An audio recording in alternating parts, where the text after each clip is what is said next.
और पीटीआई की जो कैंपेन है उसने ये जो गिरती हुई दीवार है इसमें आखिरी कील ठोंक दिया है। फरवरी का जो महीना है, मैं आपको कई मरतबा बता चुका हूँ, एहतजाज हैं एहतजाज हैं और एहतजाज हैं।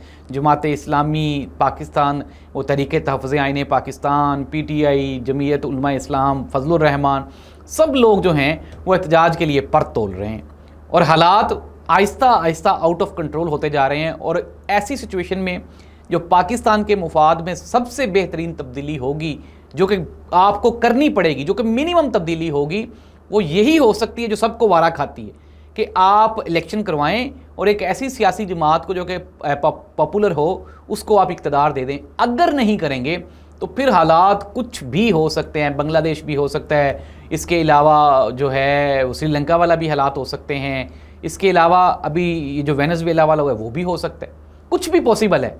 लेकिन सबसे जो आसान चीज़ होगी, मैं आपको मिनिमम बता रहा हूँ 2026, क्योंकि ना इमरान खान का जो जिन है ना वो बोतल में दोबारा जा नहीं सका। वो जब बोतल खुल गई ना तो वो जिन आज़ाद हो गया। अब वो जो जिन आज़ाद हुआ है ना तो वो उसने खड़का दिया सबको, हर रोज़ एक नया इंकशाफ हो रहा है। सुहेल बड़ाई साहब ने कन्फर्म कर दिया, उन्होंने कहा जी इमरान खान को वाकई कहा गया था कि जी आप डील कर लें, खामोश हो जाए, निज़ाम को चलने दे, बनी गला चले जाए। उसने कहा नहीं करता। अब ये जो नहीं करता वाली बात है ना, इसने रगड़ के रख दिया है पूरी की पूरी इस्टेब्लिशमेंट को।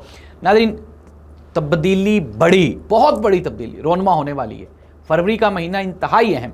ISF यानी इंसाफ स्टूडेंट फेडरेशन, ये पाकिस्तान में एक नई एक तब्दीली है, एक नया एक शऊर है, एक नया आप ये कहें कि चैलेंज है। लेट्स सी दैट क्या इस्टेब्लिशमेंट ने वो जो कहा है कि ऊपर से भी आएंगे, नीचे से भी आएंगे, ऊपर सामने से भी आएंगे और दाएं बाएं से भी आएंगे, ये क्या हो सकता है और क्या नहीं हो सकता। हालात तो बड़े ख़राब हो सकते हैं।